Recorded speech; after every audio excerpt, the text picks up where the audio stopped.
Hi everybody, welcome back to this course on Internet Technologies. I'm Vardan and today we'll be studying about public key cryptography. Public key cryptography, which is also known as asymmetric encryption, is built on the idea of using a pair of keys, one for encryption and one for decryption. Each person or device has a public key that is openly shared and a private key that is kept secret. For instance, I might share my public key with the whole world, but keep my private key stored very securely just with me. So, how does communication happen? If someone wants to send me a secret message, then they'll just encrypt it using my public key. Since only I have the corresponding private key, only I can decrypt it. This guarantees confidentiality. And because the roles of the keys can be reversed, if I encrypt something using my private key and others can successfully decrypt it with my public key, it proves that I must have been the one who sent it.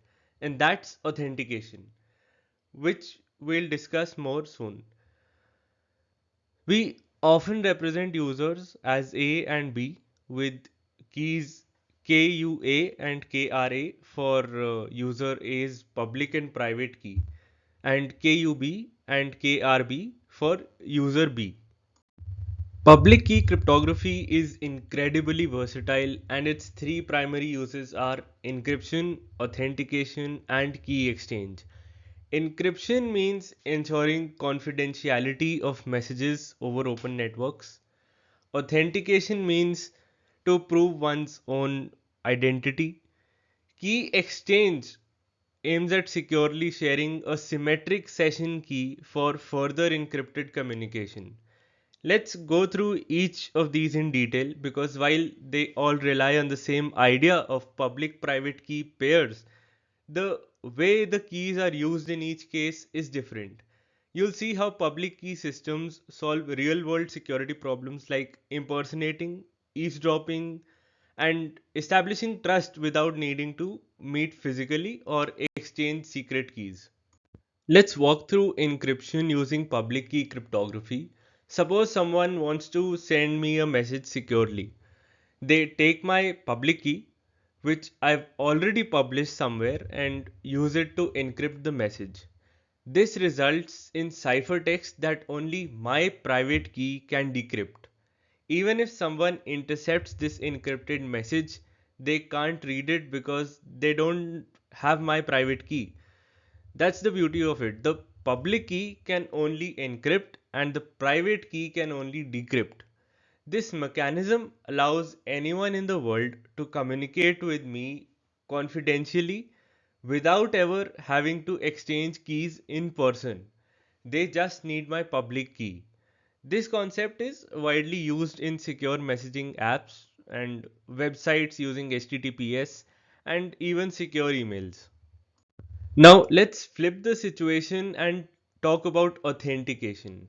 Suppose I want to prove that I sent a message. I encrypt it using my private key. Now anyone with my public key can decrypt it. If they get a readable message after decrypting, they can be sure that I must have encrypted it because no one else has access to my private key and only my public key can decrypt it. So this ensures non-repudiation. I can't deny having sent the message because only I had the power to encrypt it in that way. To strengthen the idea, we usually send the plain text message along with its encrypted version.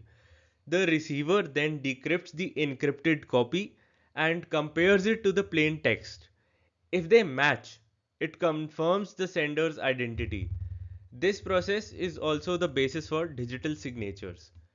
It's important to note that this type of authentication doesn't hide the message, it just proves where it came from. Now, while public key encryption is powerful, it's computationally expensive, much slower than symmetric encryption. So, instead of using it to encrypt all our data, we typically use it to securely exchange a symmetric key, which can then be used for faster encryption and decryption using symmetric algorithms like AES. Here's how it works. I generate a random symmetric key, encrypt it using your public key and send it to you. Now only you can decrypt it with your private key. Now we both have a shared key and we can switch to symmetric encryption for the rest of the communication. Now this hybrid model is how most real world secure systems work, including HTTPS on your browser.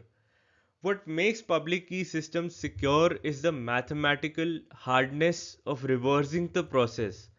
Even though my public key is known to all, it's computationally infeasible to derive my private key from it. This security is often based on complex mathematical problems like factoring large numbers or discrete logarithms or elliptic curve relations. And this brings us to the most widely used public key algorithm in the world, RSA, which we'll explore in the next lesson. So that's the end of this video, and the next lesson will be about the RSA algorithm. So thank you for joining in, and I'll see you next time.